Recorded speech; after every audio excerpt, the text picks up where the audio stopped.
Hello, everyone. Welcome to the Real Short Box, the live stream Monday edition.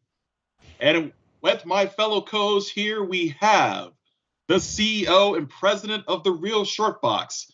He is the Duke of Ohio and Mr. Teen USA from 1997, Mr. Donald McKinney. How you doing today, sir? I'm just peachy. Thank you for asking. I really appreciate that. Very kind of everybody. Thank you. And then we also have the 2021 Father of the Year for the Central California Regional Valley, Jarrett Galante, and also the president of the Black Adam Fan Club. How are you doing today, sir? Good. Thanks for having me. Thanks. And last but not least, Professor Chris Turner, a master thespian teacher of young students in the great state of Texas. This week, he's preparing young people to do a great classical American play. I forgot what it's called, but you can tell the crowd, Professor Turner. It's actually from 2017 and written in Australia. Oh, well, I stand corrected. A 5-year-old Australian play. An Australian play. That's contemporary. Yeah, very good.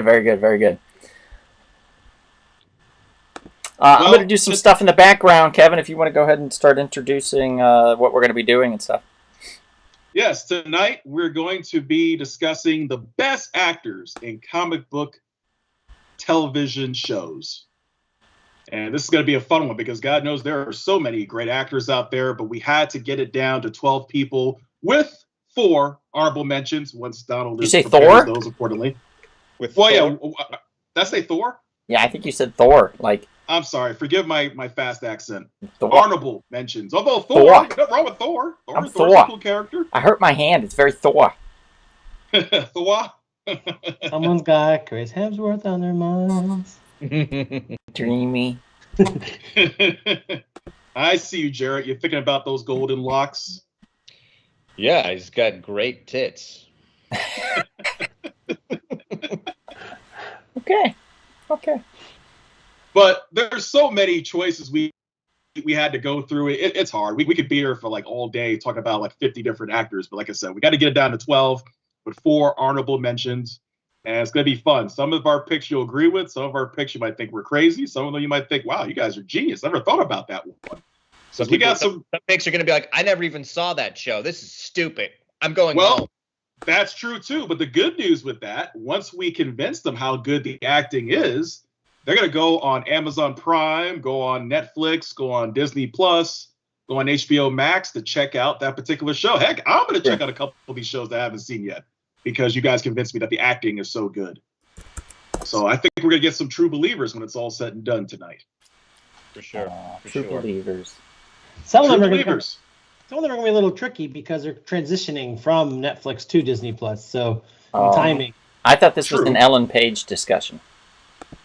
Oh, no. Oh, jeez. Oh, gosh. Superhero films transitioning. Sorry.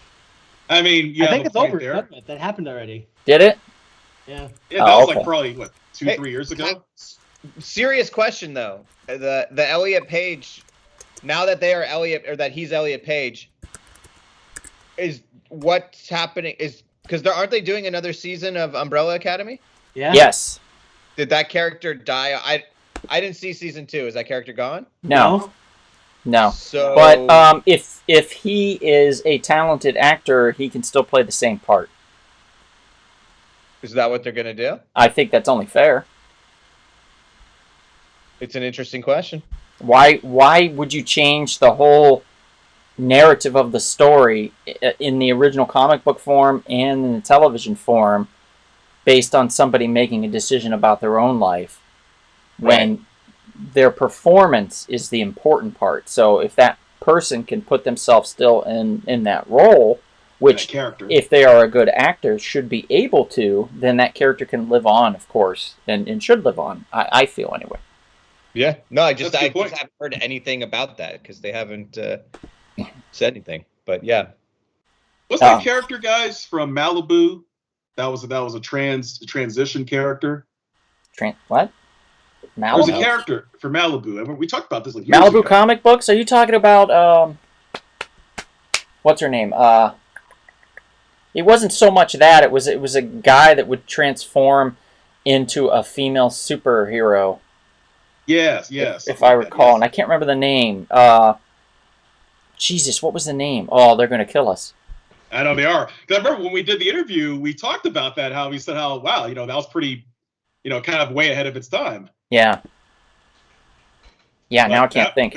But now's the time to come out with a TV show, with that character if they choose to do so. It would Somebody look it up quick. I'm gonna look it up. I don't have my phone. Kevin, look it up. Look it up, damn you, Kevin. Okay, so I posted on the social media, so you guys should be able to share. Nice.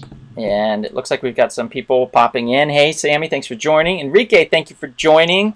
And Maria, thank you for joining. Mantra. I believe this Wednesday is Maria's birthday. Are you talking about Wednesday, March the 2nd? Yes. That would be this Are Wednesday. you talking about Wednesday Addams from the Addams family? Are you talking about Wednesday, 2 days from now? Yes. All of that. All of that. All right. What about Wednesday? I think she turned 30. Am I right, Maria? 30? No, 29. 29. No, it was a big date. It was a big year, so I think it's 30. You sure? I'm always sure. By the way, it's Mantra. It's Mantra. That's the character from Malibu. Mantra? Mantra. Was it Mantra or Mantra? Mantra. We'll go with Mantra. Okay. Maybe it was because man and tra. That's a Man. transitioning character, and it transitioned from like man to girl or girl to man. It's pretty on the nose. I don't know if I like it.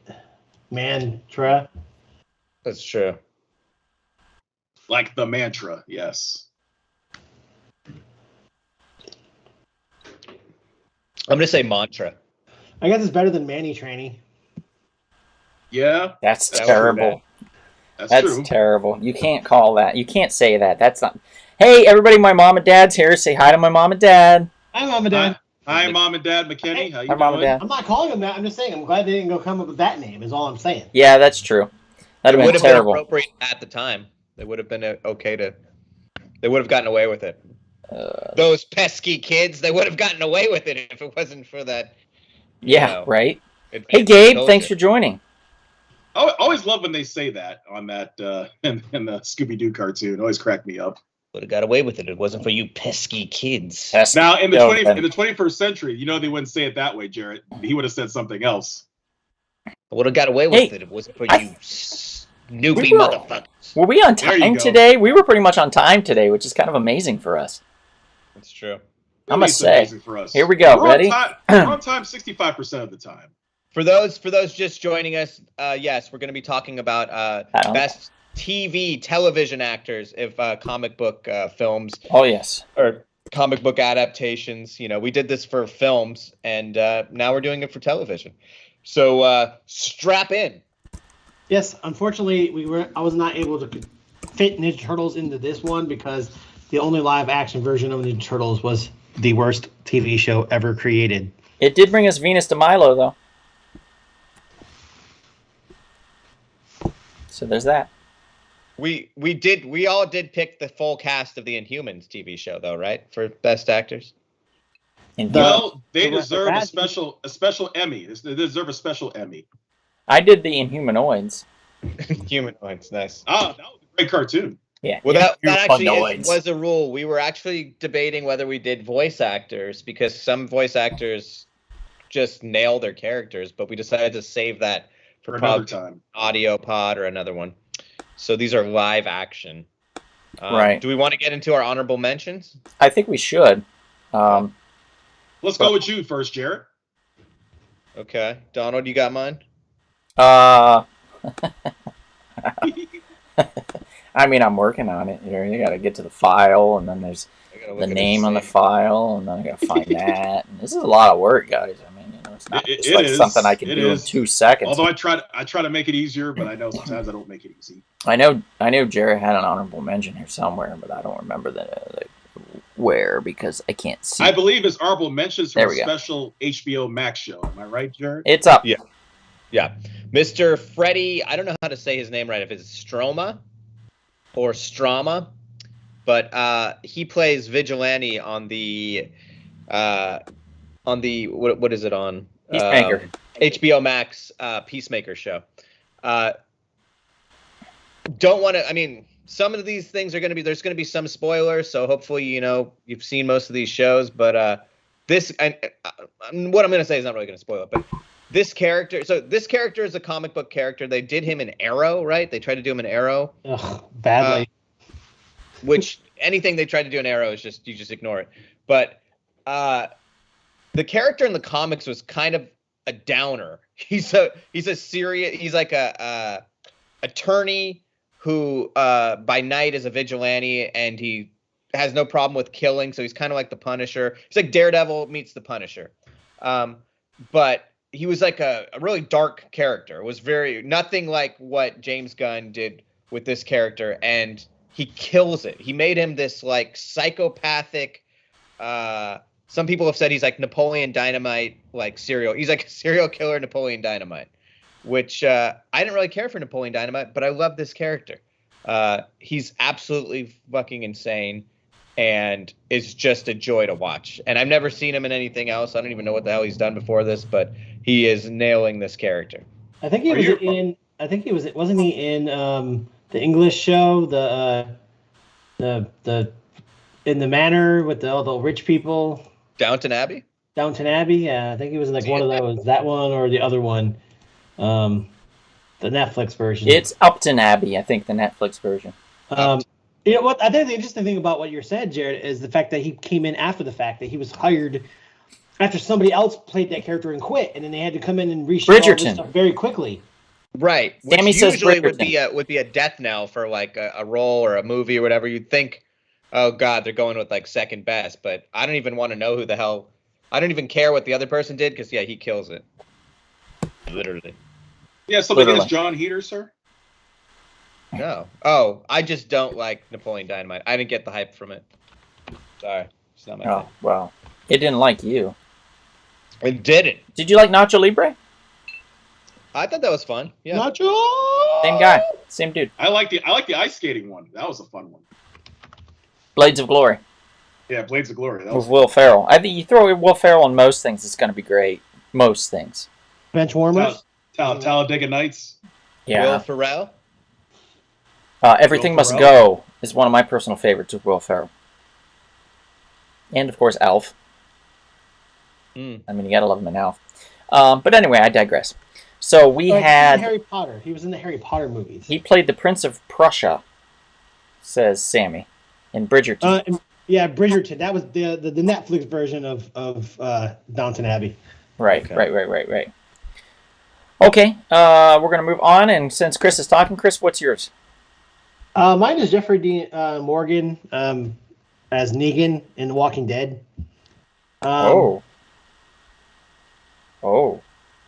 wow. What a choice. I mean... Good choice. You could choose anybody, and you chose him. That's... Wow. I mean, he's a good-looking man. I'll give you that, Chris. Jeffrey Dean Morgan is a good-looking man. Is that what originally drew you to his character? Was his steel-cut looks? Was it the three-name thing? Jeffrey Dean Morgan? That got you? Usually designated for serial killers. But. If I wrap a bat in barbed wire, Chris, does that make you moist? No, but if you've seen the origin story episode of The Walking Dead with Negan from last season when they were reshooting during COVID and they needed to shoot more stuff and they added like standalone episodes with no characters, and they had an episode with Negan with his wife who actually played his wife in the show, and about how he became Negan, and it was probably, in my opinion, one of the best episodes of the whole series. And if you add that in with, where they were going at with Negan in the comics to that episode where you see it's closest related, that I felt like he really deserves a mention. Hey, Janet. Also, like, kind of changed the show for the better, in my opinion, when he came in with his energy. Not necessarily a lot of people don't like how gory it was and kind of weird, but I think he plays a good Negan, especially with the new writers, the way they're taking it now. But with that episode, he definitely deserved a mention from that episode. Is it the scarf? Maybe the little ascot thing that he has, the red kerchief wrapped around his neck. Did that draw you to him? Well, he doesn't wear that. He doesn't wear that in The Walking Dead. He wears a leather jacket and a bat. So it's a leather jacket, primarily. Yeah. Okay. I think you're getting him mixed up with Peter Bogdanovich. Oh. The ascot. Yeah. Yeah, there's a big picture of him in Las Feliz, so I could take a picture of that for you, Chris, and you could fap to it if you wanted to. Just saying. Like, he might have worn that red scarf, like, one time on the show. Oh, okay. Hey, Frank, thanks for joining. Frank's in the house, his house, everybody. Tonight, as in every night, is sponsored by Splattered Frog Brewing, by the way, just in case anybody forgot. Splattered Frog Brewing has some exciting things brewing. I can't say what they are, but master brewer and technological genius Josh Turner, the mind behind Splattered Frog, has some new ideas that is fermenting in his mind, and will soon be pouring out, and we'll be bottling those ideas and possibly distributing said ideas to people all over the globe if they watch this podcast. I have a feeling you're talking about fried chicken. He's gonna start selling. Got it, buddy. I've been trying to convince him to brew a fried chicken like porter or something. Nice. What about honey butter fried chicken? I'd drink the shit out of that. Keto. Honey butter fried chicken, baby. Sounds good to me. Let's see. Okay, so that is Chris's choice. Kevin, what's yours? Well, actually, let me mention something really quick since I'm on the Splattered Frog thing. You go to splatteredfrog.com. Sorry to interrupt, Kevin. And you type in the coupon code SHORTBOX and you get 20% off your online order. So for those that are interested, he's got some pint-sized glasses. Hopefully soon to have some beer to pour into those pint-sized glasses. I'm just saying. Maybe coming down the line. I don't know. We'll see.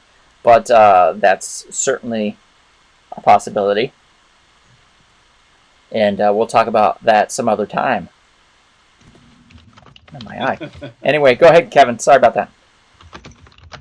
I was going to go with Jessica Henwick, who played Colleen Wing on the Iron Fist TV show. In my opinion, she's one of the only few good things about that entire TV series. The only. When you see her on the screen, she's for real. She is a real-life trained martial artist. So everything she does on screen, you buy into it. Plus, the good acting she brings to the table as well. So I see her as a legitimate person, legitimate character. You know, she was probably my favorite character on the entire TV series. Well, she was the only one that could act, I think. So she already won there. Yeah, for the most part, that's unfortunately true. Oh, well, wait. Got to give Carrie-Anne Moss some credit. We don't have to. No, I don't think so. No. Wow. Not necessary. Wow. That's cold-blooded, fellas. Sorry, it is what it is, man. What did Trinity do to you? Nothing. There was just nothing to that role, unfortunately. It sucked. It was just... Yeah, so wait, you thought she was worse on Iron Fist than she was on Jessica Jones? I mean, well, it's the same character, right? Yeah, same character, dude. Yeah, sorry. Hey, Chris. Yeah. Chris, thanks for joining. And yes, I'm drinking my apple cider. Yeah, sure. It's actually Virgil's Zero Sugar Orange Cream, which is actually very tasty. So if you want 0 calories and not artificially sweetened, I recommend it. I know you like the character too, Jared. I know you said you dug her too. Frank says, when Colleen Wing forgets her lines, does she just wing it? Absolutely she does. Absolutely. It's too soon. Too soon. Kevin, are you picking Colleen for the same reason that Chris picked Jeffrey Dean? The strikingly good looks and the nice feminine features and the long, lush hair. For 30% of the reason, 30% of the reason. Supple Adam's apple. No, she's a very impressive, young actress. Yeah. And she did a good job. She did a wonderful job. Yeah, it's really hard to carry an entire series on your back. We weren't meant to. in 2 seasons of it, yeah. Specifically with your martial arts capabilities, because when I can't even remember the actor's name. This is how horrible the guy that played Danny Rand was. I think it was Suckface. Oh. What was his name? Suckface, I think. Huck Finn or some shit. No, Finn Jones. Finn Jones, that's it. Huck Finn Jones. He hucked, bobucked, banana fanafo, sucked. He was not good in the role. He can watch this. Wait, what's his name? Loris Tyrell? And he knows he was terrible. Tyrell. And just like Jessica Hedwig, she was also one of the Sand Snakes. Too bad one of the characters from Game of Thrones couldn't have come into this series and killed him off here. Yeah. Maybe they could have replaced him with somebody of talent. That would have been awesome. Somebody that wanted to learn martial arts. Has he done anything since then? No, I don't think so. He's British. He gets plenty of work. He was not better in Defenders, Sammy. Defenders was terrible too. Get out of here. You're drunk. They could have brought in Jon Snow as Dane Whitman and beheaded him with the sword. I would have loved that. There we go. That would have been great. Chris says, I like the Resident Alien background. Such a funny show. Chris, we'll get to that. He was in this movie last year called Awake, Jared and Chris. Direct to video. Sure. Don't get me involved in this. Did I have a choice for my honorable mention? Yes, you did. It's on the list, sir. Check it out. I think I do. Yeah, it's there. Oh, gotta find him now.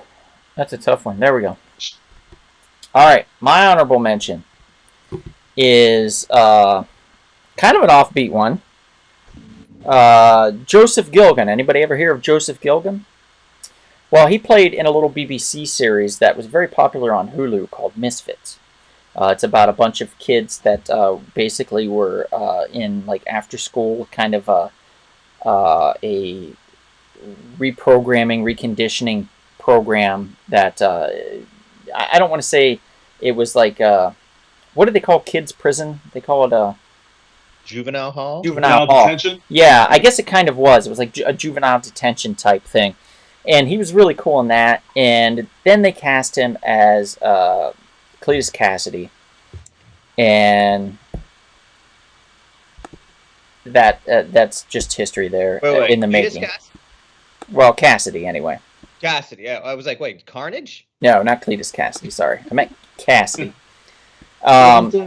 Ramsey Bolton in that show. But although, you know what, guys, to think of it, he would have made a better Carnage than Woody Harrelson, like 110%.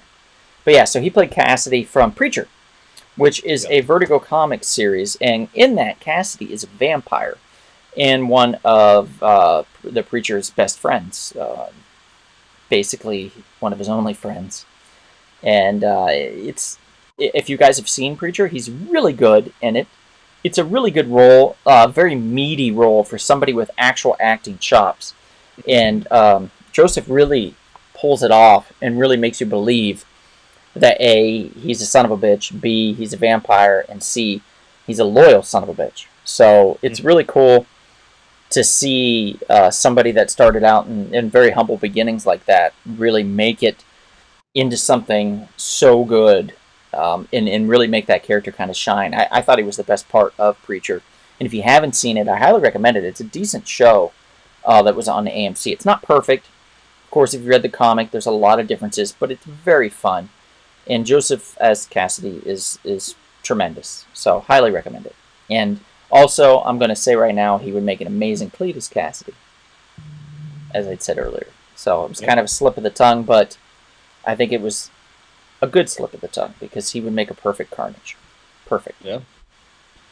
And that's my honorable mention. And let's see if anybody made some comments. Let's see. They have. Sammy says, narrowing my eyes while sipping my first whiskey of the night, I'll have you know. And Chris says, ooh, a whiskey girl. Hakeem says, hola. Hola back at you, Hakeem. What's up? What's up? And Scorch says, Arseface is an underrated character in Preacher. Yes. He's also a bit of an asshole. No pun intended. Okay.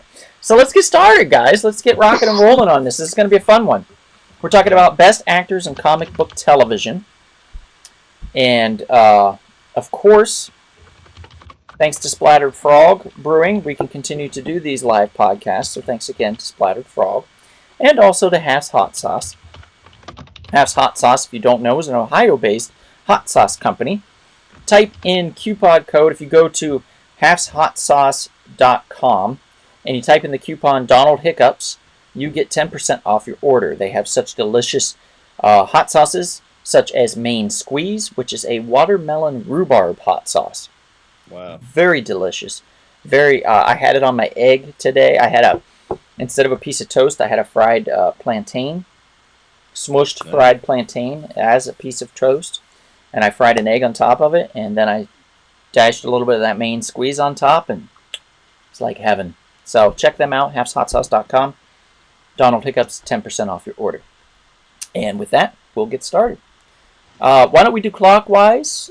Make it easy. Kevin, if you would want to go first, that would be super great. All right. Let's start with, since me and Sir Jared and I did a little switchy switch. Yeah, we did it. We did a switchy switch. Vincent D'onofrio. Who's that? It's a D'onofrio. He's been in a couple things. You know, I'm going to say, I've said it before, and I'll say it again. When I moved out to California, I said, I want to act. I don't want to be hugely famous, but I would like to be a Vincent D'onofrio out in Los Angeles. I want to be a character actor that is just amazing at his craft and just is known enough, but not like everybody recognizes you, you know? Like, you're not like, you can slip in and out of restaurants and stuff and people, although it'll be harder for him now.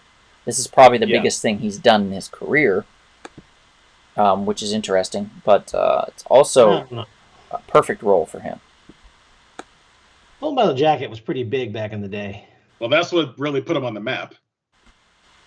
Right, but he's an old-ass dude now, Chris. Do you think anybody's going to see this Kingpin-looking mother, and they're going to go, oh, yeah, that's the guy from Full Metal Jacket, the Blues. And Men in Black. He was in Men in Black. He played also, how are they going to recognize him? Because he looked like there was a cockroach living inside of a human being. This guy is that versatile, is what I'm saying. He looks also little. Does anybody in the audience, and I know Kevin, I think everybody else on this panel should know, he didn't play the exact superhero, but he did play a form of a superhero from Marvel in another movie. Yes. Whoever says it in the chat, I'm going to send you a free comic book. There you go. Oh my God. First person to say the name of the movie. Name the character and name the movie. Yep, name the character, name the movie. First person that does it gets a free comic book. But go on, Kevin. Talk about this genius of a man. You know, I don't know what, there's so much to say about Vincent D'onofrio. He is. Guys, we have a winner. That was fast. Who got it? Looks like I'm sending a comic book to Enrique. He says he was Thor in Adventures in Babysitting. Ah, very good. Well done, Enrique. Enrique, unfortunately, I forget your address because, well, you know what? Actually, if you texted it to me, I'll have it. But if you did not, then I may not. So text it to me again, or I'll just check my texts in the past and see if I have it, and I will send you your free comic book. It won't be crap. I promise. It'll be a fun one. Nice. Yeah. So I was saying earlier, the thing with Vincent D'onofrio and the way he plays Kingpin, the way he plays Wilson Fisk, is a very three-dimensional character. He's not just purely a bad guy, like, haha, I want to take over. He actually has layers to him. You know, they go through his life from his childhood, his working his way up to the underworld, the love he has for his woman. You know, he actually, and the passion he has for his job. So he's evil, but he's not evil in the traditional sense, because in his mind, he really feels he's doing the right thing to make the city better. It's just, hey, I think under my organized crime organization, I can make New York, a better place in his mind. Which he's my favorite comic book villain for Marvel, and everything you just said has been written into the years and years of that character, especially under the Frank Miller run and such. But he embodies it like so perfectly. I mean, like mind, body, and soul. Yeah, like the craft of his work, you can see like it's phenomenal how much like he internalizes just in an expression on that guy's face. I mean, especially when he's angry, like you just feel it when he's pissed off about something, when he's just going wild. You remember that scene from season 1 where he killed that guy with the car door? Mm-hmm. I mean, that was just vicious. I mean, you felt it. I mean, you felt the violence. Yeah. Mm-hmm. And then the passion he has for Vanessa, he's willing to sacrifice himself for Vanessa. Mm-hmm. Just powerful stuff. Janet says, no, not Janet. Dead45213, so we'll just call you Dead, says Christopher Reeves for Superman, Brandon Ralph up for the same role. I think he's talking about his ideas for this, what he feels. But we're talking just television right now, Dead. So, Christopher Reeve did make our film list for Superman. He did make the film list a month ago. That's true. And let's see. We have Chris Duque says, my new Hollywood crush is Florence Pugh. Pugh? Pugh. Who is that? Black Widow's little sister, Oh, okay, yeah, her. Got it. She's awesome. She was great in Hawkeye. Just say mac and cheese chick, and I got you.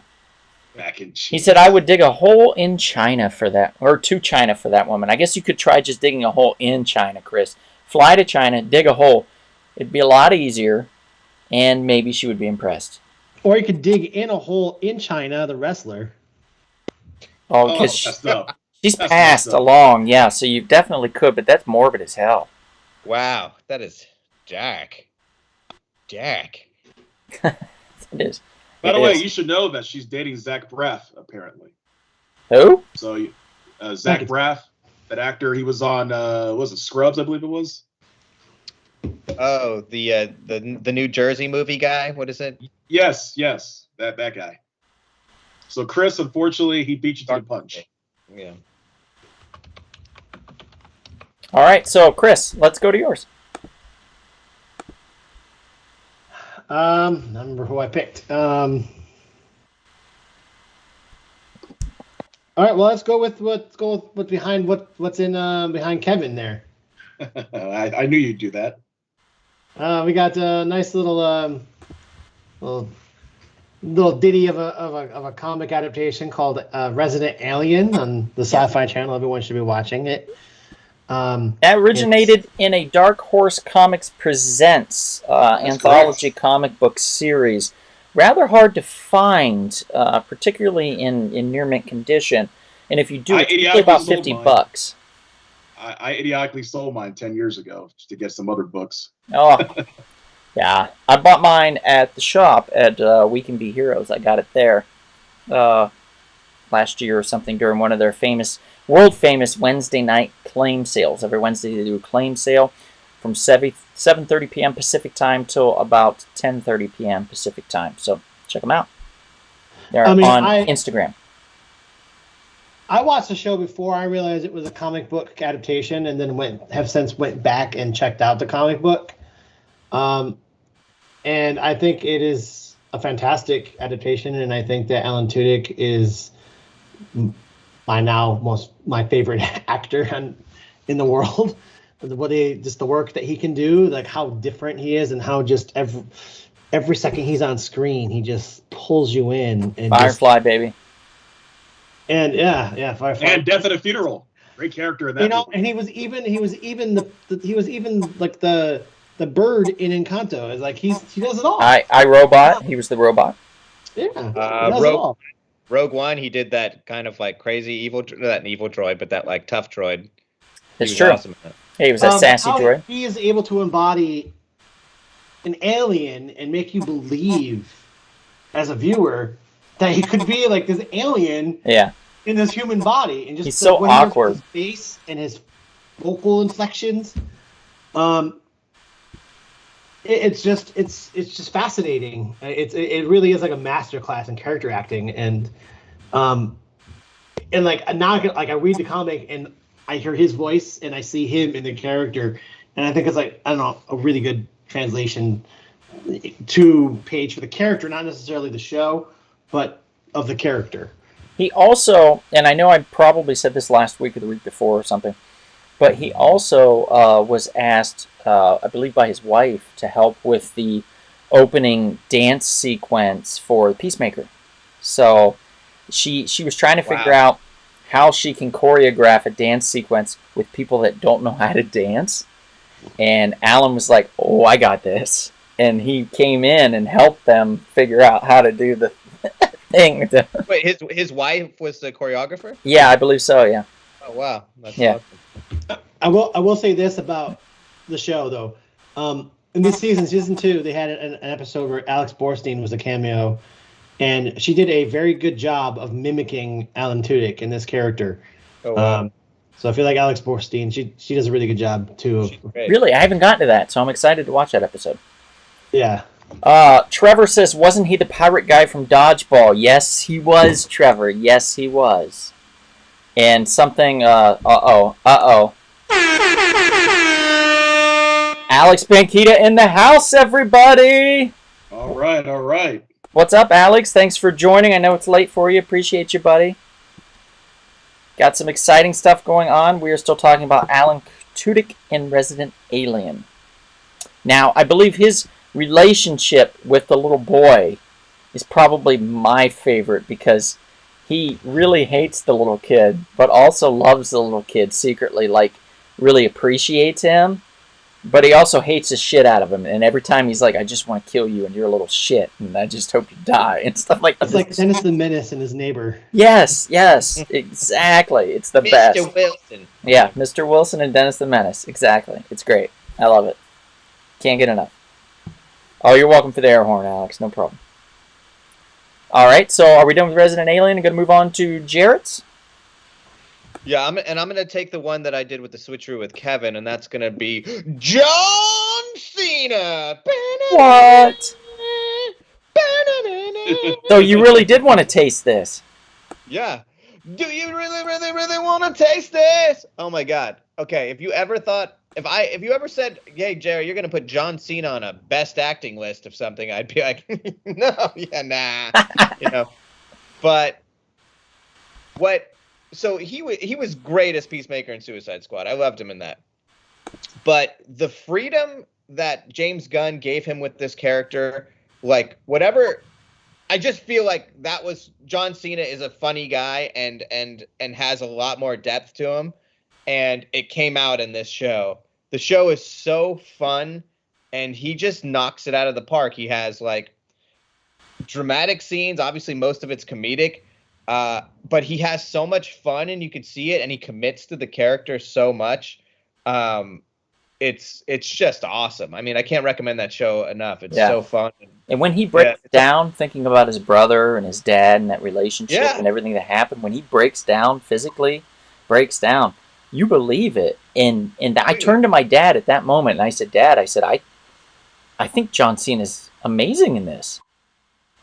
I couldn't believe it. Like, this is, you can't see me, John Cena, you know what I mean? And he's performing like a high caliber Oscar winner in some of these scenes, and I find it to be the most fascinating thing.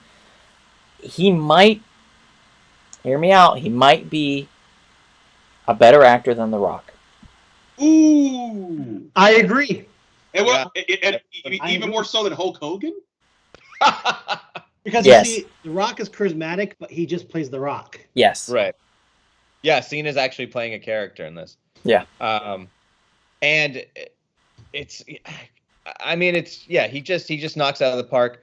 He's the lack of vanity, like obviously he's a built dude, but the lack of vanity, the character's a kind of ugly character, or immature. I mean, he's just got a lot of faults. Like there's not a lot of like, he's easy to like not like initially, but Cena takes this character and gives him like an inner life, and you feel for him, and yeah, he's so good in it. And here's the thing, and Sammy made a great point of it here in the chat. She said, I hated him in Suicide Squad, but I didn't want to love him in this, but damn it. So yeah, like, he was a son of a bitch in Suicide Squad, and I don't want to do too many spoilers, but he was a really nasty piece of work in Suicide Squad, and what he did is borderline never forgivable. But now that they've crafted this series, you are starting to love and forgive this character and understand that the reasoning behind his faults and the struggle that he has internally, why, and the fact that he's willing to try to be a better man. And that's all very important and very topical right now. And it's a very, very great microcosmic piece in such a macrocosmic world. And it's very well done. Very well done. And we were talking outside of it, like the show has its own complete vibe to it. Like I couldn't even I'd say, yeah, if you liked him in Suicide Squad, you didn't like him in Suicide Squad, I'd say watch it either way, because it's such a different vibe for the show and goes in such a different direction.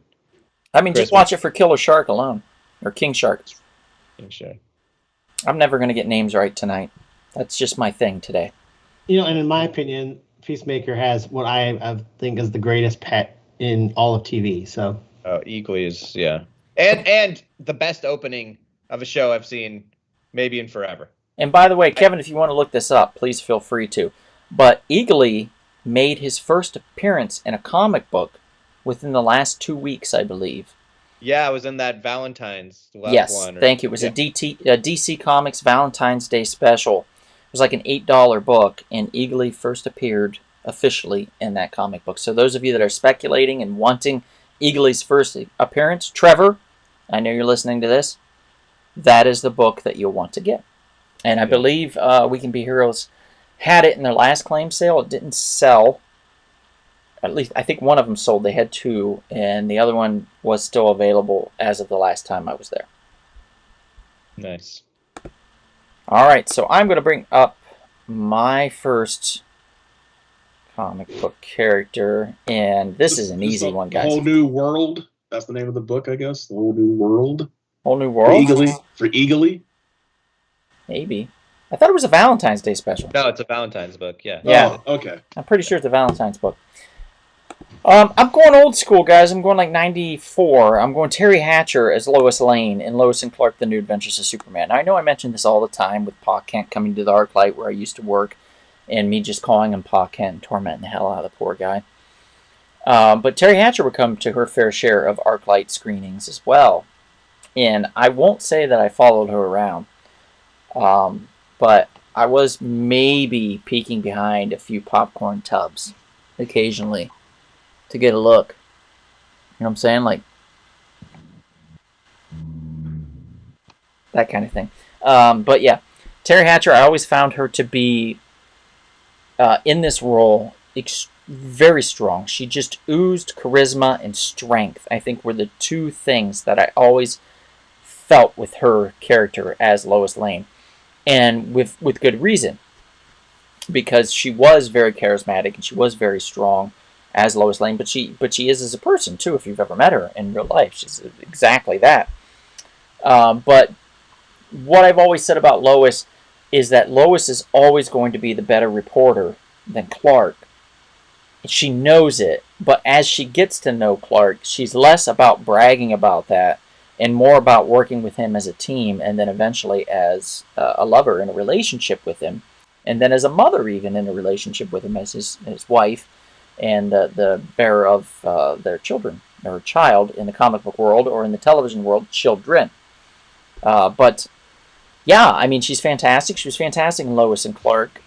First season, second season. First season, she had the long hair, which I always felt Lois had. And then in the second season, I think it was the second season when she cut it, and I was like, no, this isn't Lois. She still won me over with her performance and her acting. So Terry Hatcher as Lois Lane, I can't say enough. My hat off to her. Donald, I remember you telling me, and not to just kind of break the fourth wall here, but I remember you were like really inebriated one night, and you were telling me that like you saw her at the ArcLight, and you're like, yeah, and every time she would be there, I would volunteer to clean the seats that night, and it got really uncomfortable. The stories you were telling me after that, but Well, I have a very good sense of smell. yeah, it's just to correct myself earlier, Donald, it's Strange Love Adventures #1. My bad. There we go. Thank you, Kevin, for correcting yourself. We've got some comments in the chat, so let me read them. They're probably more coming in as we speak, Jarrett. Thank you. Yeah. Let's see. Alex says, Suburban Commando, ! Alex, I don't blame you. Suburban Commando is a gem, and I will fight anybody that thinks otherwise. It's no holds barred, but yeah, it's one of his. Oh, God. I tried to rewatch that. That's a turd, buddy. Dookie. Scorch, Frank says, John Cena deserves to look 20 years older than his chronological age just for screwing over 20 wrestlers and getting them blackballed in pro wrestling. I don't know anything about that, Frank. Politics of wrestling. I didn't know Frank worked for WWE. Does he work? Frank, do you work for WWE? I guess he does. Trevor says, is it the 'Tis the Season to Be Freezing? No, that's not it. That's the holiday special one, Trevor, but close. It was the Valentine's Day one. Yeah.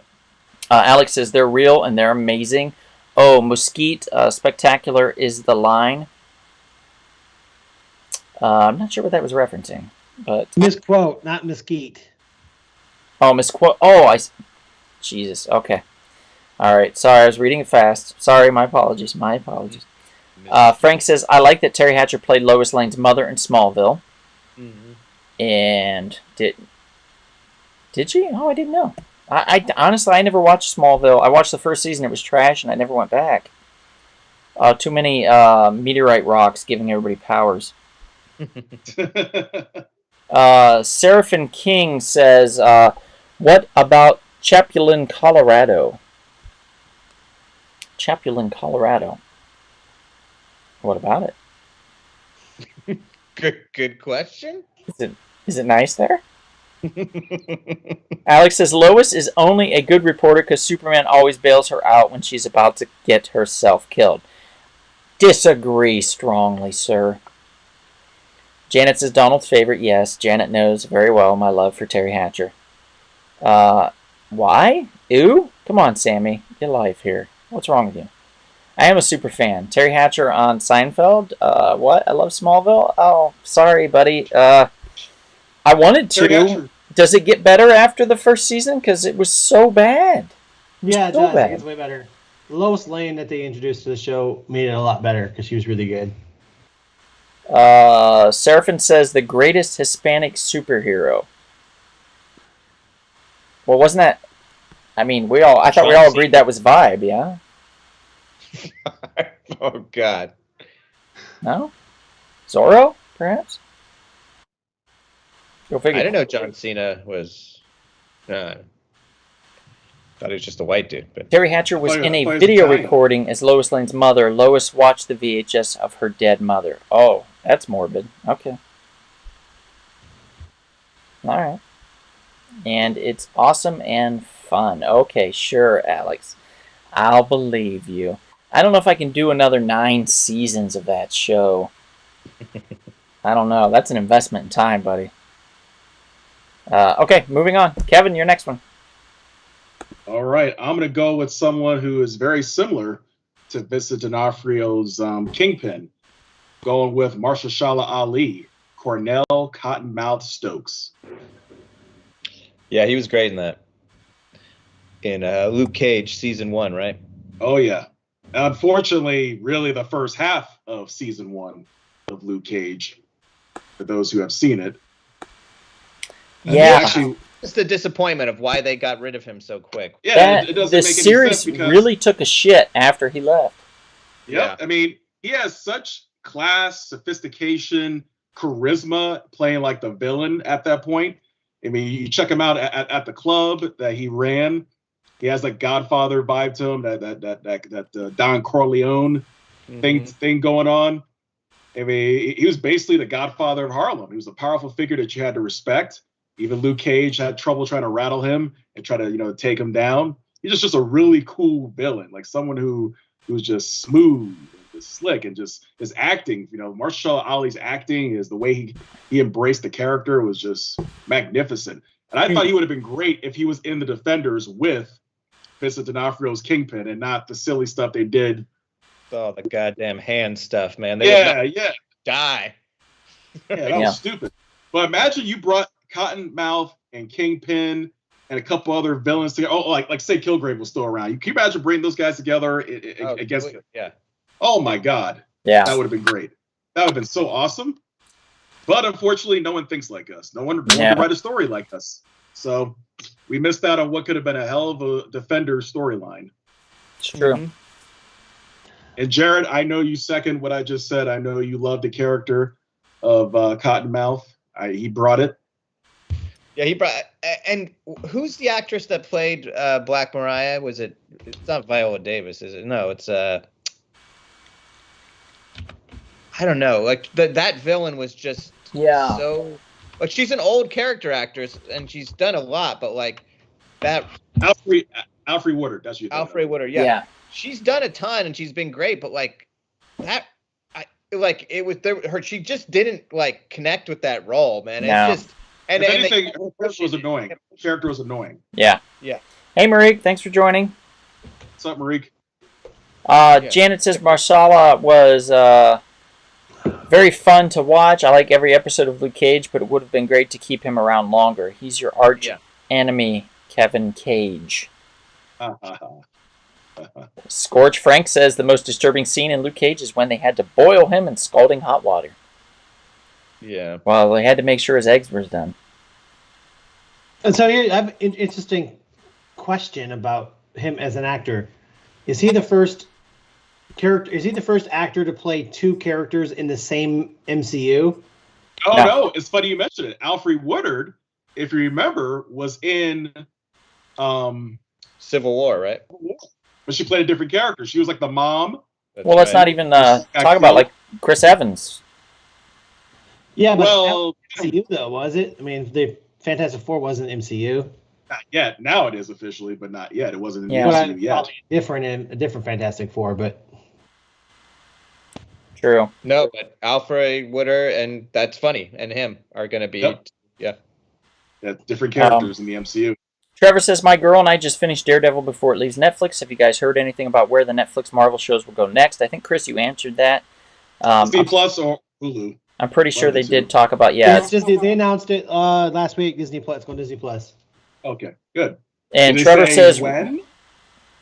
Soon, I think next month, March, I think, at some point. Well, Trevor, I think they're talking about somebody that's played more than one character, not the same character in multiple shows.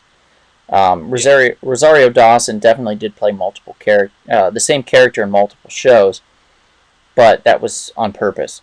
No, because they've established that the MCU and Netflix shows are the same universe. So he's played Cottonmouth, and then he's going to be playing Blade. Yeah, is what we're talking about. Mm-hmm. And then Alfred Woodard played the mother of somebody who got killed in the Sarkovia thing, and she played Black Mariah. So yeah. Yep. Okay, so we're going to move on from this one, and I believe that was Kevin. Chris, yours? Let's go with a little CW DC action here. Go with I guess he started off in Arrow and made his way. He started off in his own series on NBC.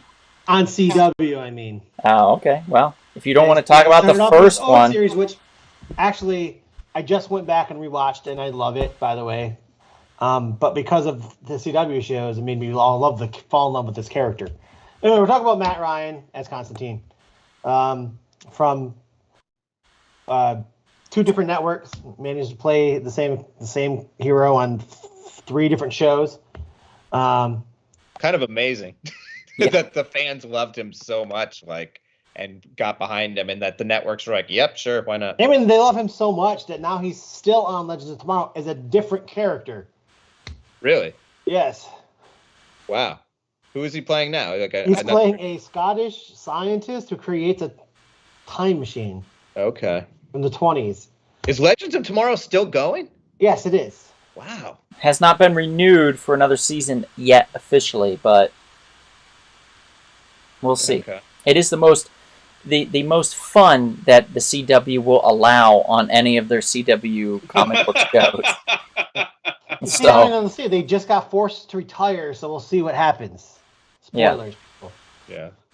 Yeah, it's really fun. Season 1 of this show, Legends of Tomorrow, I highly recommend you skip it and just go to season 2 and start there. Yeah, for sure. Answer questions later as it goes along. You don't need season 1. But I mean, Donald, feel free to jump in as much as you like. But Matt Ryan, he basically, like, he took Constantine. Like, I saw a Constantine movie with. I never really knew Constantine much from comic books at first.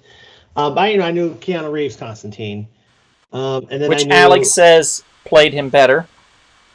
Yeah, and then I saw him in Arrow. He popped up in Arrow. I was like, oh, I know Constantine. I know him a little bit from. And then he popped up again in Legends of Tomorrow, and he was great. And so that made me want to go back and watch the Constantine TV show, which actually is really great. And it was canceled too early, but they were able to finish a storyline in Legends, which I'm glad for. So they were able to give him a good ending to the show, even though without him being on his own show. But yeah, the fact that he plays a character so well that people love it so much that he was on 3 different shows as this character says a lot about the actor. And I think he's fantastic and he's very charismatic. And I don't know a lot about Constantine comic. I've seen him in a few comics. Was he bisexual in the comic book? Yes. He plays it very well. Doesn't really make it a big deal, which I thought was pretty cool. He's in my opinion the best part of Legends of Tomorrow. And for a reason, because he's just that charismatic of an actor. Yeah, he's a lot of fun. We got some chats here, some random ones. Alex says, speaking of random, has anyone talked about the new Batman movie yet? I feel like I'm the only person excited to see Robert Pattinson play Batman. A sparkling Batman at that. I'm kidding. Alex, we don't know how to react to this. We'll see. I mean, I don't know. I'm more like offended by the Riddler's the decision to make him look the way he looks than anything. So. And the fact that the guys here, for some reason, they don't feel Paul Dano's acting for some reason. I mean, I love Paul Dano, but I don't enjoy the Riddler looking like he wants to have relations with me in a dungeon somewhere. Well, Jared oh my God! For the show, we were talking about it, and what Jared said was that when Paul Dano acts, you can he looks like he's acting, like you can see him act. Yeah, you can see him being like, "I'm gonna play a character now." Yeah, and that's this what I me, everybody. Let's just say this: Paul Dano makes me want to drink some Paul Drano, huh? Yeah? Wow. I'm here all night. Well, according to Rotten Tomatoes, this is a 3-hour movie, and it has an 87% Rotten. Why is it 3 hours? Yep. Why is it 3 hours? I guess Avengers Endgame has now influenced other superhero movies to go 3 hours now. And it's also a detective noir movie, not really a superhero movie, so we got that too. Yeah, we'll see. Which, by the way, Donald, it looks like they might have ripped off my idea that we talked about 15 years ago at the Arclight. Oh, the one with when you pulled it out and it was twice the size, but it was like taped together with something? Yes, just like that. Wait, what? Yeah. Wait, what? Yeah, I'm a huge Batman fan, but I don't know. I'm not super hyped for it. No. I hope it's great, obviously. What if they pay you to watch the movie? Would you watch Paul Dano if they pay you to watch him? Well, yeah, of course. Yeah. You pay me to watch a movie. Yeah. Nice. That's good. Frank says Captain America and the Human Torch are 2 radically different characters that should have never been played by the same actor. Yeah, but they were both played well by the same actor, Frank. So. It's true. Stanley says Matt Ryan. Katie Lotz. Yes, Constantine, baby. I love him. Legends of Tomorrow rocks. Shush, Alex. No, he didn't. Alex says he's trolling. Sammy says, take several seats, sir. Enrique says he is great. Hakeem says, it is a really fun show for sure. Alex says, about Keanu, not Pattinson, as Batman. I'm really pumped about that. Hakeem says, I like Keanu as Constantine too. Frank says, can anyone explain to me why the American Moon Knight has a British accent when he's possessed by an ancient Egyptian god? I have a feeling they're going to explain all that and stuff. And in the comics, I don't know what version they're doing, how they're doing it, but he's like a multiple personality. So true. Yeah. It could just be like one of his associative identity disorder, I believe. So it could be one of his other identities. David says, I'm excited for Pattinson, seeing it Wednesday. David, I'm seeing it Thursday. We'll talk about it after that. Alex says, Frank Gorshin had the best costume. Yeah. David says, 3 hours of pure joy, Donald. Okay. Trevor says, is that the character that looks like he should be Black Mask playing as Riddler? I'm confused. Exactly. Thank you, Trevor. Mixed with the Gim from Pulp Fiction. Right. And then David says, I can't believe I'm the one excited for a DC movie. Well, believe it, buddy. Wow. And yeah, Marique, it is. It's a dissociative identity disorder, DID. And okay, so that was Chris's choice. Jarrett, you have one? Let's go with the boys one. My Anthony Starr, Homelander from the Boys. Boy, is he good. Now, I apparently he was on that show that had a lot of fans called Banshee that a lot of people loved. I had never seen this guy before. I have read the book, The Boys, and the Homelander that he does in the show is 1,000 times better than the character in the comics. Like he's not as featured in the comics as much as he is in the show, but he is like that kind of this like Superman character who works for the government and is actually just a horrible monster piece of shit. But the way that Anthony Starr does this character is so, it's not even like you feel for him. It's not like that, like he gets you on his side. He's just so evil, it's fun to watch. And he's so broken and screwed up. Like his fascination with in the season 1 of drinking the mother's milk of Elizabeth Shue's character was so disturbing, and yet he plays it so straight. Right, right. It was really disturbing for you, Jarrett. Very disturbing. Yeah, no. I'm trying to. This is my persona here, and I'm when this goes off, I'll tell you. I'll show you the pictures. Okay. But oh god, they're so bad. There's a reason I had 3 kids. No. Jesus Christ. No.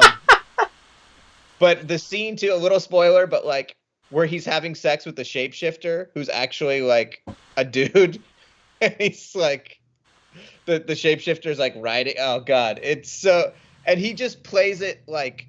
First off, what I love about the show too is costumes. They wear costumes, like they wear superhero costumes. Yes, and they look great. Like they don't. He's doing real acting in this Superman type outfit, and he's like committed to it. Like and it just shows that like you can have the obnoxious costumes or great costumes, whatever, and still have a great superhero show.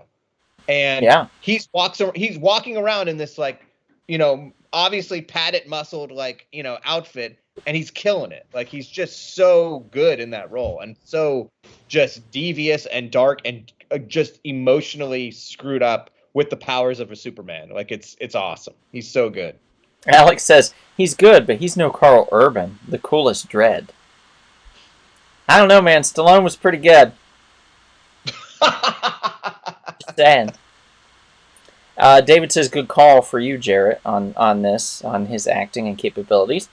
Alex says he kills the Karate Kid's girlfriend. Frank says, The Boys is a deeply disturbing series that I have a guilty pleasure watching.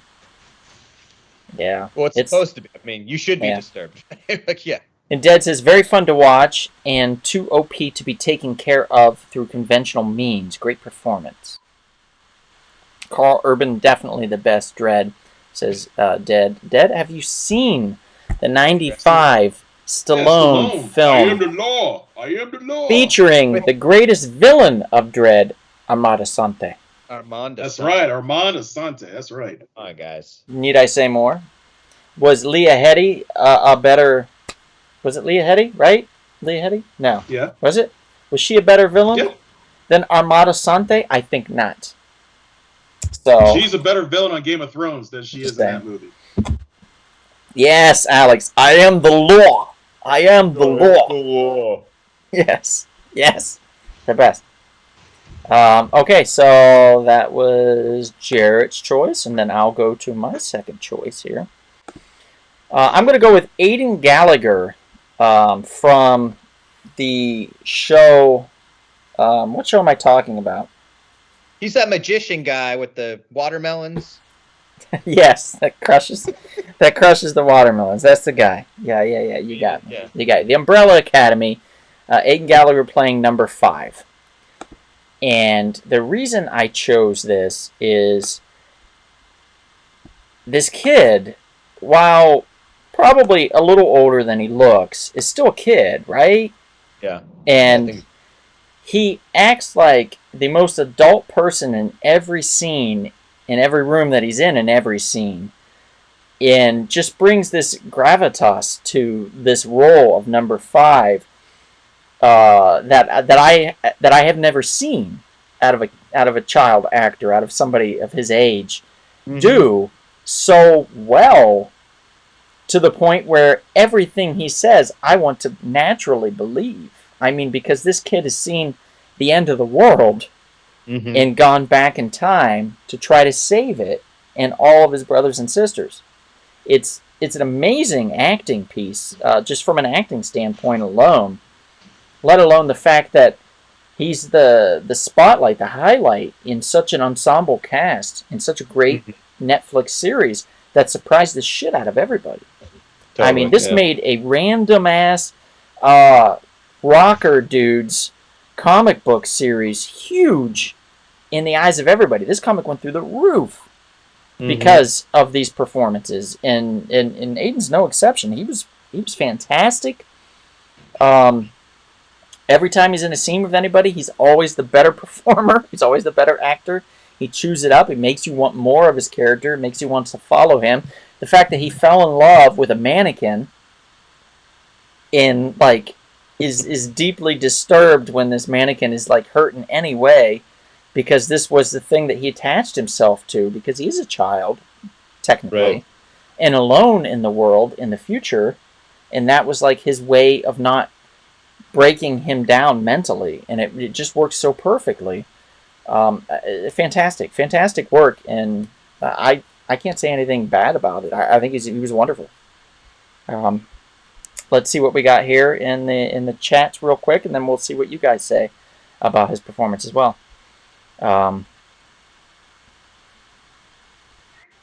Marie says, I like that character, but I'd like more development in terms that he needs to be a different person at the end of the season as opposed to the beginning. I think he was talking about your choice, Jarrett. I believe. Yeah, because then Alex says she's a great villain. Alex says Mandrake the Magician. Frank says, I was hoping that A-Train's leg was irreparably broken, but no such luck. Alex says he totally crushes watermelons. Dead says, only watched a few episodes of the show, and number 5 was definitely my favorite character. Marique says, at dawn, that's a good one. Number 5 is a very complex character. He plays it well. David says, only thing worse than Homelander is Pop Claw's sex scenes. Frank says, I don't know. I mean, that's a way to go. If how she killed her her landlord. I mean, if you're gonna go, it's true.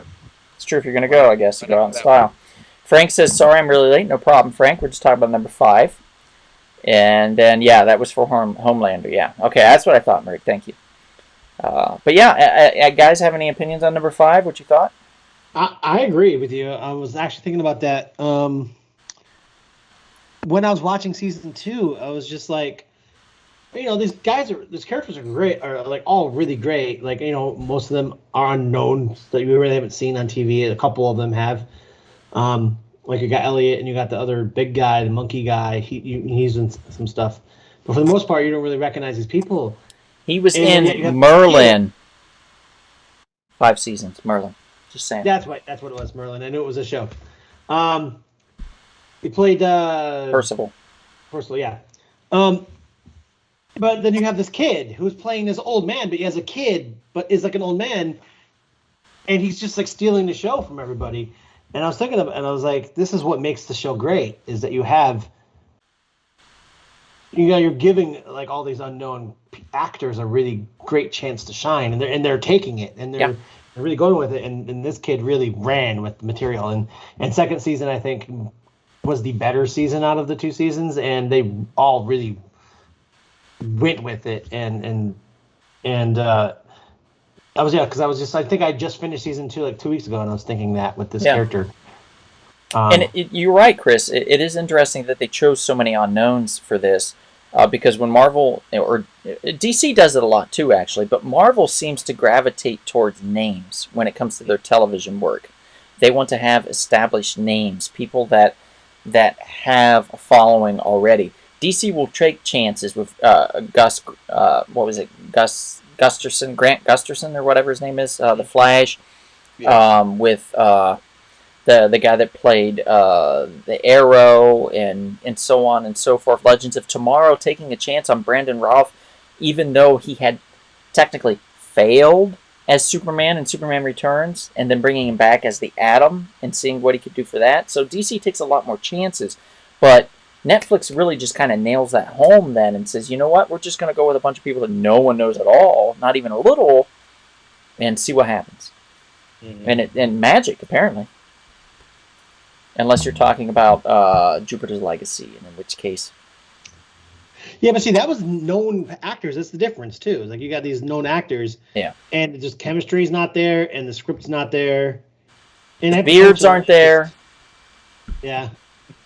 The worst facial hair I've ever seen in any series ever, except for, like, intentionally done. This was unintentionally done, and it was embarrassing.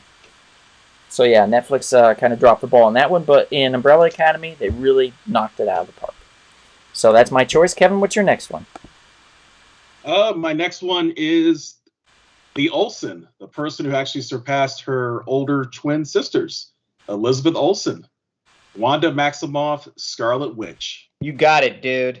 You got it, dude. You know what's funny? She has surpassed them so much that Fuller House Netflix show asked her if she would come on to kind of play that part. Oh, and she really? said, yep. And she said, nope. Yeah. Good for her. But when she came on the scene in Avengers Age of Ultron, I didn't think much of her at first. Like, whatever. Right. I didn't think much of her. But then in Civil War, that scene with her and Vision where they're like preparing dinner, I said, oh, okay, there might be some depth to this character. And then later on when we saw her in Avengers Infinity War, that was a powerful scene where she had to basically kill the love of her life, that robot Vision. Oh. Or even in Avengers, in Infinity War earlier, she had to, her and him were fighting together, right? They were at like a train station. Yeah, they're fighting and they were on the run. In the love that her and Paul Bettany portrayed on the screen. Great chemistry. Sold me. And I said, you know what? I said, I think these are my 2 favorite characters in this movie. And I was like, that's really hard for me to say, because I wouldn't say that ever in the comic book. But she sold it, and he sold it as this couple that deeply loved each other, regardless of her being a warlock, so to speak, or a witch, and him being an android type entity, like, and them just finding this love. It was just beautiful and fantastic. Yeah, great chemistry. And yeah, then very good choice. Going into the WandaVision TV series, she's traumatized, obviously. She misses Vision. You go to that little New Jersey town and just trying to create this, stability of a family that she would have had he survived. And all the problems that came from that. And then, of course, her discovering, more to her powers, her power set, so to speak. And now we're going to see her in Doctor Strange and the Multiverse of Madness. It's gonna be very interesting. Probably is the villain. Yeah, probably. Yeah. I don't know. I wish it didn't take so long for them to just make her Scarlet Witch. I mean, that took a long time. They weren't sure. I don't think they were sure how to handle it, to be honest. Yeah, At first, it probably didn't. Yeah. And they were like, well, we have time. My theory might happen, like in the comics, in was it M Day where she got rid of the mutant powers? I could see the opposite actually happening within the movie of her bringing mutants like awakening them and stuff. Well, like as we saw in the trailer, we are getting Professor Xavier, because that is Patrick Stewart's voice, obviously, in the trailer. Yep. So we are getting Patrick Stewart in the Multiverse of Madness. So that's right, the Illuminati. Yeah, that scene with the Illuminati. It had to be the Illuminati. It's definitely happening. Janet says, yay, Kevin, my favorite Scarlet Witch. Janet and I actually did a podcast where I interviewed her about her favorite superhero, and it was about the Scarlet Witch. You can find that if you go to the Rumblespoon Productions page on YouTube.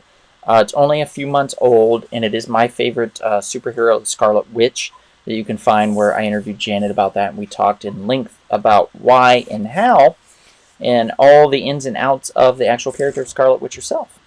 So check that out if you can, and you should. Besides that, let's go to the chats. Trevor says, she originally was introduced in Agents of S.H.I.E.L.D., so I guess ABC can get that unknown name credit as well. Interesting, I did not know that. Dead says, she also destroyed that giant metallic siege wheel that was about to kill Widow in Okoye? How do you pronounce her name? I'm terrible at it. Okoye. Thank you.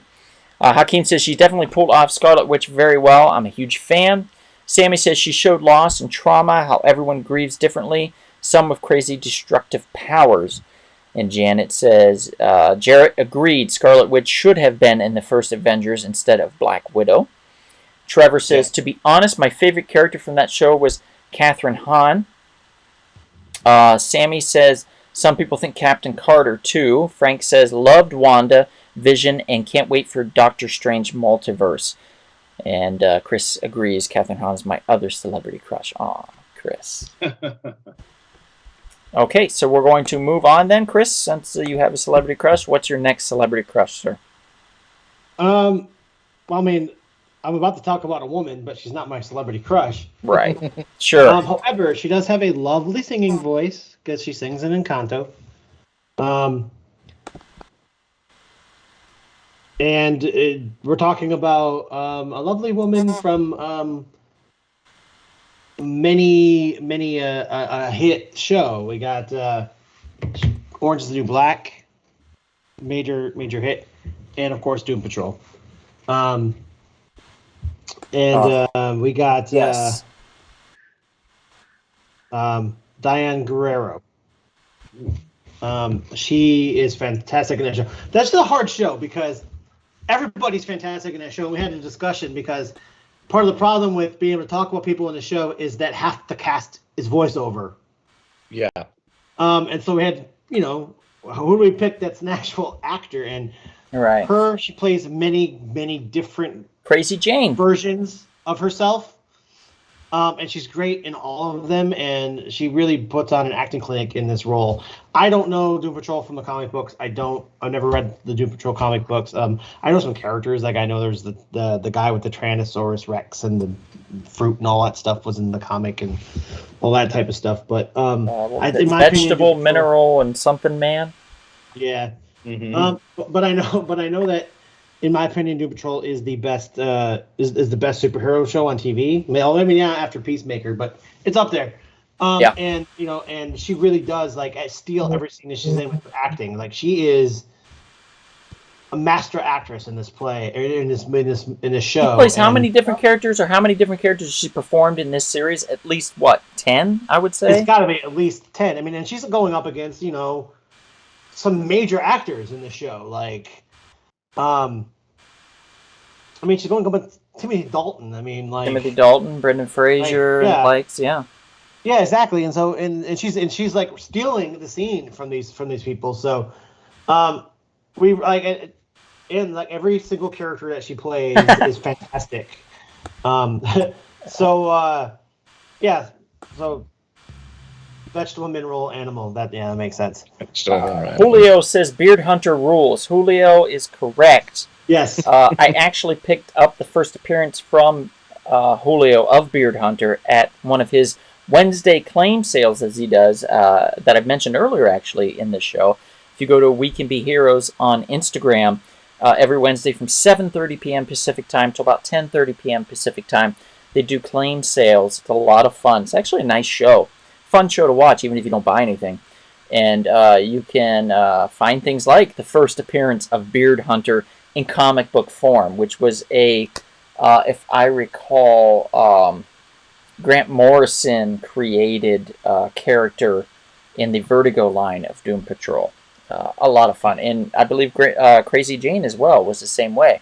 Another Grant Morrison created character. She's fantastic.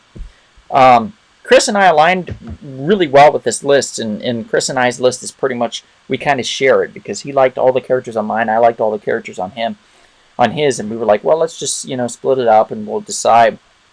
But it's true, she's fantastic. There's a lot of strong female characters in our list here, because there's a lot of strong female characters in comic books, and they weren't highlighted as well as they should have been in the past, but we're seeing more so of this now. So you get the strength in characters like Scarlet Witch, and you see, oh my god, she literally could kill anybody in the Marvel Universe if she wanted to. Crazy Jane could literally kill anybody in the Doom Patrol if she wanted to. All she would have to do is reach into her psyche and pull out a character, a persona, and we're talking about another character here with dissociative identity disorder. That basically DC's Legion? Yeah, basically DC's Legion, yeah. And I think probably created very similarly in the timeline, around the same time, maybe just after Legion came Crazy Jane, or maybe just before. It's really hard. It's neck and neck. I'd have to do a timeline search to figure that out, but it's very close in the timeline. Yeah, and actually, she came afterwards. Did she? Okay. I think Legion was first. By how long? By like about 6 years.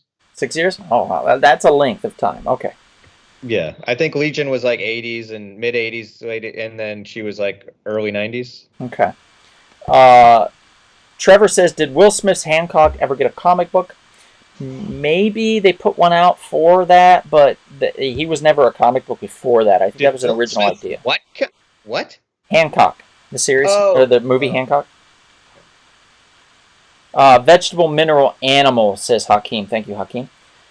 Trevor says they had first Gambit in the last show. Oh, yeah, you're right. They did have the first Gambit in the last show. First appearance. Julio says Kevin does not approve of Two Guys, One Box. Aw, that's not true. He likes the show. He likes the show. He just hasn't been around. Kevin's been busy. Kevin, you should show up for a show. I know. I'll be back next Wednesday. Trevor, I won't be there this Wednesday. You'll have to ask Julio to tell you a joke or something, because I will not be able to make it. But yeah, definitely next week, Kevin, you should show up. It should be fun. And we have our first spam person, somebody that we can block. This is great. Is it another Russian? Yeah, sort of. Palan Mazabi could be. I don't know. But okay, that's okay. It's not Russian. It's not the Russian. Congratulations on getting banned. Goodbye. Peace out. Yes, you have been banned. All right. Like I was trying to say, to add on to you, Donald, I think like it's just a clever idea for, like I said, not knowing comic book, a clever idea for a character who has dissociative identity disorder, having like different powers for each power. Like, how would that work if a superhero had like powers, like it had that disease? How would it manage? So having different powers for each one, I think is a very clever way and for a character. I thought so. It was really cool. I really like that. Yeah, very cool. Right before Resurrection Man. Those that know. Okay, Jarrett, yours. No. My last one is a famous manipulator of women and people. The character that is David Tennant as Kilgrave, the Purple Man, in season 1 of Jessica Jones. So I'm not a Doctor Who guy. I've never watched Broadchurch. You're not a Whovian. No, I'm not. Is that what it is? Yes. So I didn't know him from that. I didn't know him from Broadchurch, which I heard is great too. So this was my first. I knew about. I'd seen him around, but I had never really seen David Tennant in any kind of featured role, and he just I mean, like, talk about carrying that show. Like, once he was gone, like after season 1, that show like just didn't have any backbone anymore, or anything like carrying it, and his character was so, once again, like a Homelander kind of thing.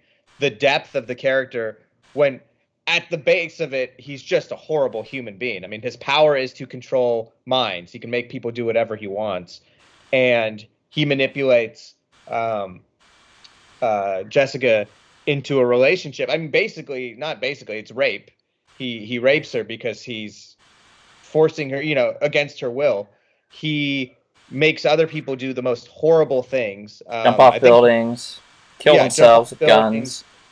Just like whatever he says, they'll do. Also, one of the greatest powers with no budget to display, because you can just have people do the things that he's saying. It's nothing like extraordinary. He can just, I think there was one scene where he's like has everybody in a bar just turn around and like pull a gun or something on like on every on a one person, but he's basically evil Professor X.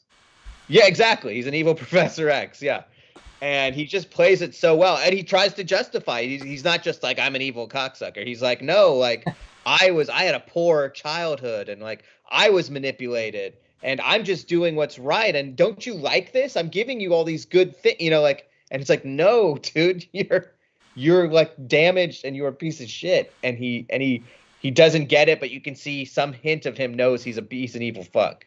Like, yeah, he's so great. And then after this, of course, I've seen him in so many other things, and he's a great actor. See, another person I wish they didn't get rid of, just like Cottonmouth. Like I said, you put the 3 best villains from the Netflix TV shows together, it would have been awesome. Yeah, a hero's only as good as their villain, and you take that away, like the backbone. Exactly. Like, true. It's true. Exactly. Very underrated, very great actor. Great as the Doctor in Doctor Who. David Tennant as the Purple Man. Frank says season 1 of Jessica Jones is so underrated. I agree. It's fantastic. And Sammy says My Doctor. Yes, I agree, Sammy. He's a fantastic. He also plays Uncle Scrooge in the new DuckTales cartoon, which is fantastic. Oh, that's true. Oh, really? He does. Wow. Yeah. It's awesome. Okay. Last but not least, definitely last but not least, I'm going to go with Christian Convery as Gus in Sweet Tooth. Now, I know a lot of you are like, what the hell is he thinking? Well, if you watch the show, Christian's fantastic. He's a perfect little sweet tooth. He's a perfectly innocent little dear human hybrid boy. Sweet Tooth is about all of that. How there's this, it came out during the pandemic, and it somehow magically still was hugely rated for Netflix. Another Netflix series where they just got a bunch of unknowns of people that weren't very popular or famous, but that were good actors, quality actors, and put them in a fantastic story series written by Jeff Lemire, by the way, for Vertigo. Again, another Vertigo property that they Robert Downey Jr. produced. We have Iron Man from Marvel producing a Vertigo DC series for Netflix, which is kind of fantastic. Son of a bitch. He believed in this that much. And this premise is about this virus that comes out. It starts killing all the humans. But at the same time as the virus comes out, these hybrid animal-human creatures are born. And a lot of people start associating that virus with these creatures and thinks that they're the cause of it, so they try to eradicate them. So there's a sect of people that want to save them, some that want to destroy them, and this poor little kid caught in the middle, on the run, with just a few people out there looking after him and trying to help him along the way to find his mom and to find his way in the world. And he's the most perfect innocent actor. The way he performs this is great, and I can't give enough praise for his performance as this hybrid character of Gus, aka Sweet Tooth. So I think this show might be the most beautifully shot superhero show on TV or comic book show on TV. It's really well gorgeous. done. It is a gorgeous show to watch.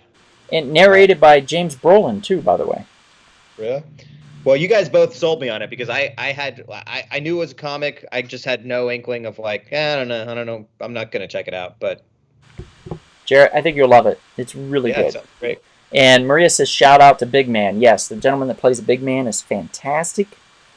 I believe he was a football player in real life before he was an actor. Trevor, yes, Sweet Tooth is on Netflix. And in fact, he did play in the series, Chris, a football player before everything went to shit. He was a football player. So, Alex says he grew up. Alex says he grew up to be the star of a Fall Out Boy video. Trevor says, to respond to Chris, what if a Lex Luthor type created a technology that could steal the DNA of each superpowered person to put it into a symbiote technology humanoid clone? What if? What if? Julio says Kristen Ritter's genes is the true hero of Jessica Jones. They are nice. And Alex says Kilgrave was so good, I hated him. Yes, that's the talent of a true villainous actor is making you hate them so much. And that's it. That's my choice. That's the final thing that we're going to go over here. Geez, guys, we went through all of them and so quickly. Again, another great podcast, another great show, and another great audience. A lot of activity in the chats. We love to see it. Yeah. Thanks to everybody who came out. Thanks to Splattered Frog. Thanks to Half's Hot Sauce. Thanks to We Can Be Heroes Comics in Chatsworth, California. Thanks to Kevin. Thanks to Chris. Thanks to Jarrett. Thanks to this glass of soda that I drank from Virgil's, and thanks to this beer that I had, and thanks to it being Monday, because while everybody seems to hate Mondays, I don't. I think they're a nice start usually to the week. They're not perfect, but Monday sets the tone for the way things feel for us and the way life gets us, and sometimes life gets us down, and we don't mean for that to happen. And I just want to say that I care for all of you deeply. Oh boy. And I think this is a special moment that we're having. Yes. You out there. You and me. We connected. We got this feeling back and forth. I know you feel it. I felt it. Chris feels it. You can see it in his eyes. Look at him. He's feeling it right now. It's that smooth jazz feeling that you get. Kevin, you're feeling it. You're sitting in Ali's lap there. You definitely feel it. I guess so, yes. Exciting. Garrett feels it too. He's sitting in Vincent D'onofrio's lap.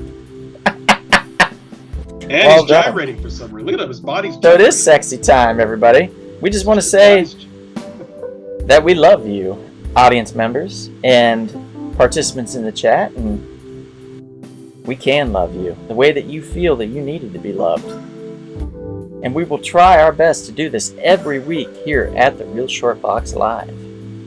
We got another audio podcast coming up this week. It's going to come out Thursday or Friday. Keep your eyes and ears peeled for that one. It's going to be a beauty. Last week's was Chris and I talking about making love the comic book way. Comic books that make love, too. It's a great podcast. You should check that one out. It's on Apple Podcasts, iHeartRadio, Spotify, a host of others.